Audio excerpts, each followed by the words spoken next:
Have you ever said something while arguing with somebody that you immediately wish you could take back? The Bible says in James 1:9 to be quick to listen, slow to speak, and slow to become angry. And honestly, that's hard. But here's the truth. Not every opinion needs a voice. Not every emotion needs a reaction. And not every thought needs to be said out loud. The Bible also says that the tongue holds power of life and death. So I think that's why God reminds us over and over again why it's so important to be slow to speak. And I went ahead and wanted to know what the Bible says about it because this is my source, okay? So I went ahead and asked the App Haven what verses talk about being slow to speak. And it gave me 5 really good verses. And I want you guys to pause and read it right now because these are so good and powerful. I love using the App Haven to find like specific verses that I'm looking for or to kind of like find context in like verses or stories that I'm reading in the Bible. But anyways, I want to give you guys 3 specific ways that you can be slow to speak because I'm learning and working on this with you guys. So let's go. First one is pause 3 seconds before responding. And I have tried to do this before and I'm still learning because it's hard to remember in the moment. But once you start practicing, it comes easier. And it's truly huge how much of a difference it can make when you stop before you answer people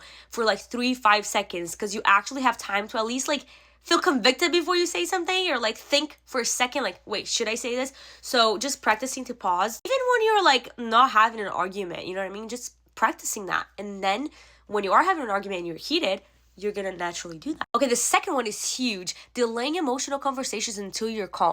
I am still learning to do that, but my husband does a great job at that, Caleb. He literally just like tells me whenever we're having like an emotional conversation and he's like, okay, I need a few moments to like talk to God and then get back to you. And I think that's such a good way to kind of like collect yourself and really like realize what you're saying, what you're mad about, what you're feeling, what your motives are, you know? And then you take that time, like either be like, I need to go on a drive, I need to go to my prayer closet, I need to go to my car, to my room, whatever. And like take that moment to truly give it to God and ask God to give you a new perspective. Because a lot of the times you realize that you were just tripping over something so little. So God will give you a new perspective if you give it to him first. Also, it's not fair to just kind of like dump it all out to that person. And sometimes you're literally dumping things that have nothing to do with them. You're just feeling like groggy because of something else or defensive or scared because of something else and you're just pushing it to them, you know? So talking to God first and then going to them when you're more calm and collected is more responsible so you don't say things you regret. And then the third one is just replacing reactions with questions. Instead of reacting immediately to how you're feeling with what they're saying,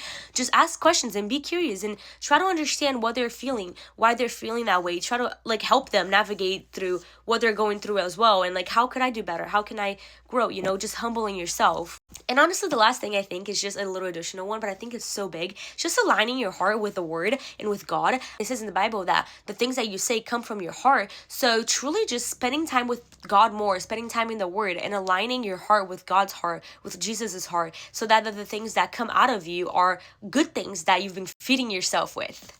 I hope that helped and I love you guys.